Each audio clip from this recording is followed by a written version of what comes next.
Nothing is gained by sabre-rattling, and Boris Johnson may be right in pointing the finger of blame at Mandelson for the recent China spy mess. But so what? Mandelson is yesterday's man, and we must build a better tomorrow. It starts with hands across the sea, and it starts with trade, friendship, and the hope of alliance. We cannot afford another Russia situation. China is not our enemy. China is our competitor, and it's searching for its place in the world. We can help or we can hinder that process. If we hinder, we drive China into the ready embrace of Russia, a dying nation eager for a hand up, and that would be a mistake for China and a mistake for Britain. Europe's China problem has simply intensified. China's economic weight, its technological advance, support for Russia's war effort, and influence in operations now intersects with an erratic United States. The EU and the UK are exposed and underprepared. Brussels is right to classify China as a systemic rival, and London acknowledges the stakes, but neither Brussels nor Whitehall has fully translated analysis into genuine policy.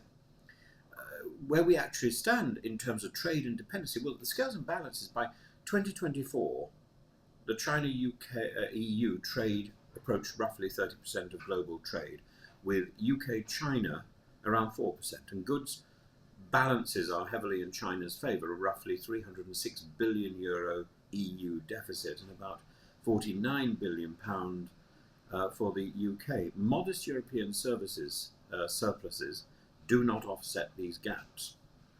China's invest-to-export model floods global markets and undercuts European producers at home and abroad. The EU and UK goods exports to China have fallen for 3 years. This is about overcapacity. And as for market access, tariffs may be low, but made in China 2025 and dual circulation tilt the field, creating practical barriers behind a veneer of openness.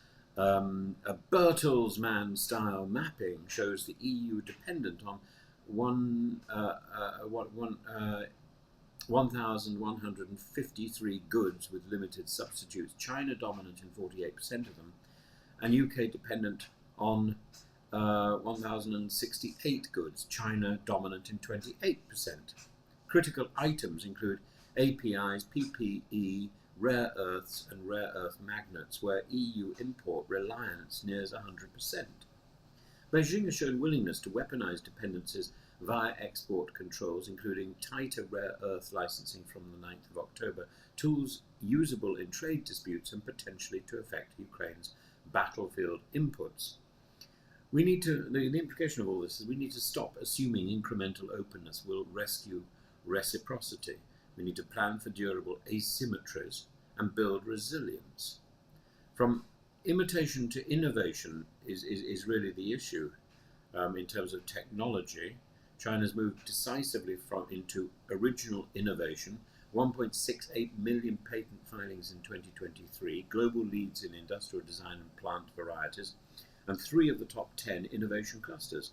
China stands 10th in the WIPO's index, behind several European states plus the US, Korea, Singapore, but scale and trajectory matter.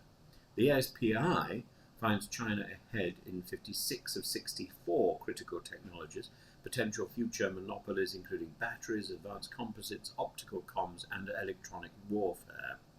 China's R&D spend surpassed the EU share of GDP in 2019 and reached an estimated $718 billion PPP in 2022, backed by the vast STEM cohorts.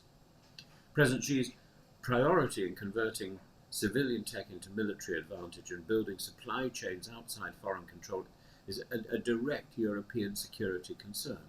The implication here is that climate and industrial collaboration are necessary, but unmanaged exposure invites technological lock-in. Then there's the leakage issue, the knowledge leakage, the research security. We need to fix this.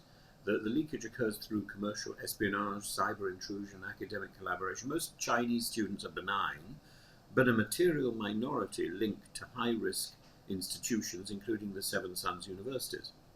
UK, Dutch and French studies show extensive ties between European labs and Chinese military-linked entities. Even EU funds have sometimes reached consortia with such partners, and Europe's protections are uneven. The UK's Atlas leaves holes, Germany underestimates flow controls, France omits key risks. We need to align research screening and close the refusal shopping across borders. China claims neutrality, but materially props up Russia's economy and defence industry. Exports to Russia are up over 70% since 2021.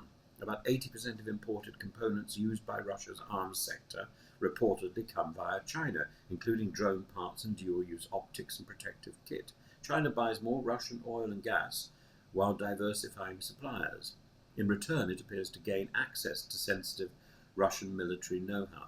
European Ukraine policy must account for Chinese backfilling of Russian capacity. The PLA Navy is projected to reach about 435 ships by 2030, with parallel gains in air and nuclear forces. AUKUS submarines for Australia. Japan joins the UK-Italy fighter programme. EU security pacts with China, with Japan and South Korea. Europeans avoid calling China hostile, but links with regional democracies are tightening. Europe cannot do everything, but coordinated maritime presence and signalling in the South China Sea and the Taiwan Strait are meaningful when cumulative and consistent. Beyond infrastructure loans, the BRI adjacent toolbox and the digital Silk Road export technical standards, surveillance technologies and administrative training across the global south. Western development instruments have receded. European vulnerabilities grow as some member states, notably Hungary, align politically with Beijing inside the Union. Standards, contests decide markets for decades, and Europe must re-enter that arena with resources and unity. And the US issue, US tariff rates on China swing. Chip controls are sometimes relaxed via revenue sharing arrangements. This undercuts Allied export control cohesion. Signals of US retrenchment unsettle European and Indo-Pacific partners. Europe cannot substitute for US security guarantees, yet fears a vacuum should they that would benefit Beijing. Europe needs its own consistent China posture that is allied and aligned but not hostage to Washington's political cycles. The EU's 2019 partner-competitor systemic rival triad, Germany's 2023 China paper, France's Indo-Pacific strategy and the UK's unpublished audit all diagnose correctly but lack operational bite. Climate cooperation is essential, yet state-backed overproduction in China threatens to gut European green industries. The EU has imposed EV tariffs up to 35%. The UK has not, raising dependency risks. Most strategies still hope for fair competition instead of planning for persistent asymmetry in China's deliberate turn towards controlled autarky. What we need is a coordinated European policy, and I think there are, 7 practical steps. We need joint situational awareness, invest in China literacy across governments, read primary sources on industrial policy and military-civil fusion, share insights with Indo-Pacific partners. 2, we need realistic economics. We need to stop assuming market opening in China, plan for asymmetry, de-risk supply chains, diversify inputs and build European capabilities where monopoly risks are high.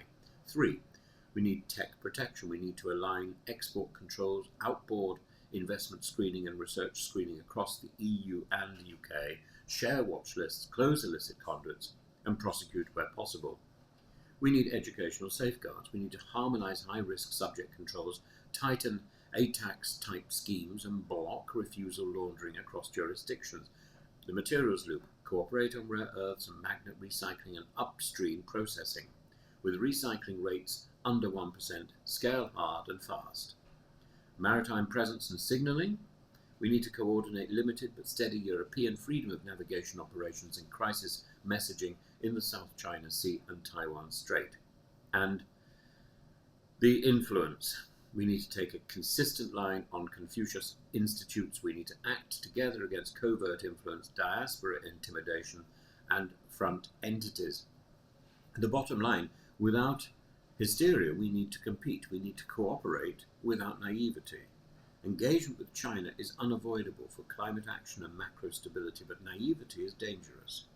Europe must internalise systemic rivalry as the guiding frame, accept efficiency trade-offs to reduce vulnerabilities, and make the liberal democratic model visibly effective at home and attractive abroad. Unity matters. Beijing will probe for division.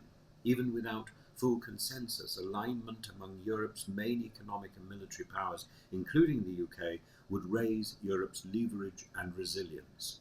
And that is why the opening claim stands. Hands across the sea, yes, but with clear red lines, hard-headed economics, disciplined technology policy, and steady security signalling. China is not our enemy. It is our principal competitor. Treat it as such, firmly, fairly, and acting together.